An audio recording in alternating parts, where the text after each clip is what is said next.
Telegram നിരോധിച്ച് തിരിച്ചു വരുമെന്ന് എനിക്കറിയില്ല. നിരോധിച്ചിട്ടുണ്ട്. നിരോധിച്ചതിന് ശേഷം ഇനി ഇപ്പോൾ അംബാനിയോ അദാനിയോ വല്ല വന്ദേ ഗ്രാം എന്നൊക്കെ പറഞ്ഞിട്ടുള്ള എന്തെങ്കിലും സാധനം പ്ലാൻ ചെയ്യുന്നുണ്ടോ, അത് വരാൻ പോകുന്നുണ്ടെന്ന് അറിയില്ല. ടെലിഗ്രാമിനെ അങ്ങോട്ട് നിരോധിച്ചാൽ ഈ പ്രശ്നം തീരുമോ? ആൾക്കാർക്ക് വേറെ എന്തെല്ലാം തരത്തിലുള്ള ആപ്പുകൾ വഴി ഈ സംഗതി പ്രസരിപ്പിക്കാൻ വേണ്ടി കഴിയും. അപ്പം ഞാൻ പറയുന്നത് ഇതിലൊരു കാര്യമുള്ളൂ, ബേസിക് ഇഷ്യൂവിനെ അഡ്രസ്സ് ചെയ്യാനുള്ള ശേഷിയില്ല എന്നുള്ള ഒന്ന്, രണ്ട് ഉദ്ദേശമില്ല എന്നുള്ളത്. ഈ രണ്ട് പ്രശ്നങ്ങൾ അവിടെയുണ്ട്. ഇന്ത്യയുടെ സാമ്പത്തിക രംഗം നേരിടുന്ന പ്രശ്നം എന്താണെന്ന് മനസ്സിലാക്കി പരിഹരിക്കാനുള്ള ശേഷിയില്ല. എന്താണ് സംഭവം? കള്ളപ്പണം വന്നു.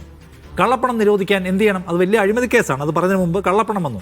കള്ളപ്പണം നിരോധിക്കാൻ നോട്ട് മൊത്തം കൂടി നിരോധിക്കുക ഒരു പരിപാടിയായിരുന്നു. ആരൊക്കെ അതിൻ്റെ കെടുതി അനുഭവിച്ചത്? നാട് മുഴുവൻ ഇതിൻ്റെ കെടുതി അനുഭവിച്ചത്. അവർക്ക് വിഷയമല്ല, അവർ നിരോധിക്കുക എന്നുള്ളതാണ്.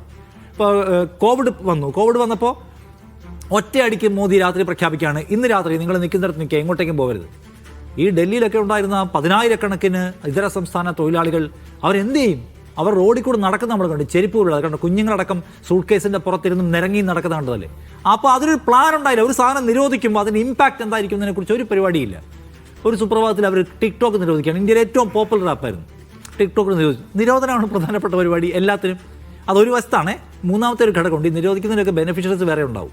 എന്ന് വെച്ചാൽ ടിക്ടോക്ക് നിരോധിച്ചപ്പോൾ അതിൻ്റെ ബെനിഫിഷ്യറി ആരെന്നറിയോ? Meta, Zuckerberg. അദ്ദേഹത്തിൻ്റെ ഇൻസ്റ്റഗ്രാം റീൽ അന്ന് പോപ്പുലർ ആയിരുന്നില്ല.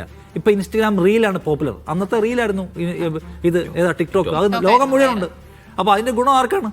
ഇന്നത്തെ ഇന്ത്യയിലെ BJPക്ക് അനുകൂലമായിട്ടുള്ള പോളിസീസ് വെക്കുകയും BJPക്ക് അനുകൂലമായിട്ടുള്ള എല്ലാ എന്താണ് ഈ പറയുമല്ലോ കമ്മ്യൂണിറ്റി സ്റ്റാൻഡേർഡ് വെച്ചിട്ടുള്ള കണ്ടന്റ് റിമൂവൽ അല്ലെങ്കിൽ ഫേക്ക് അല്ലെങ്കിൽ ഹെയ്റ്റ് ഇതൊന്നും പ്രൊപ്പഗേറ്റ് ചെയ്യാൻ പറ്റുന്ന ഏറ്റവും വലിയ സ്ഥലമായിട്ട് വാട്സാപ്പും ഫേസ്ബുക്കും മാറിയിട്ടുണ്ട്. അതിന് കാരണം എന്താ? BJPക്ക് അനുകൂലമായിട്ടുള്ള പോളിസി എടുക്കും, BJP തിരിച്ചും സഹായം ചെയ്ത് കൊടുക്കുന്നുണ്ട്. അവർക്ക് ടിക്ടോക്ക് നിരോധിച്ചപ്പോൾ ഏറ്റവും വലിയ ബെനിഫിറ്റ് കിട്ടിയത് ആർക്കാണ്? റീലാണ്. ഇന്ത്യയാണ് ഏറ്റവും വലിയ മാർക്കറ്റ് എന്ന് കാണുക. അപ്പോൾ അതൊക്കെ നിരോധിക്കുന്നതിൻ്റെ വേറെ ബെനിഫിഷ്യറീസ് വേറെ ഉണ്ട്. കള്ളപ്പണത്തിൻ്റെ പേര് പറഞ്ഞ് നോട്ട് നിരോധിച്ചപ്പോൾ അതിൻ്റെ ബെനിഫിഷ്യറി ആയിട്ടുള്ള കോടിക്കണക്കിലൂടെ അഴിമതി വേറെ നടന്നിട്ടുണ്ട് എന്ന് കാണേണ്ട കാര്യമാണ്.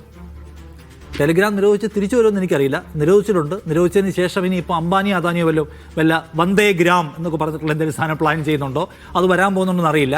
എന്തായാലും ഇത് നാട് നന്നാക്കാനും അല്ലെങ്കിൽ ഈ ആശങ്കയിലായ വിദ്യാർത്ഥികളുടെ പ്രശ്നം പരിഹരിക്കാനാണെന്നും എനിക്ക് തോന്നുന്നില്ല. ഇത് എന്തൊക്കെയോ കാർഡടച്ച് വെടിവെക്കാനും നിരോധിക്കാനും നമ്മളെ കുഴപ്പത്തിലാക്കാനും അല്ലാതെ ഒരു ക്രിയേറ്റീവ് ആൻഡ് പ്രൊഡക്റ്റീവ് പരിപാടി അവർക്ക് അറിയാവുന്നതല്ല. നമ്മൾ അതിൻ്റെ ഇരകളാണ്.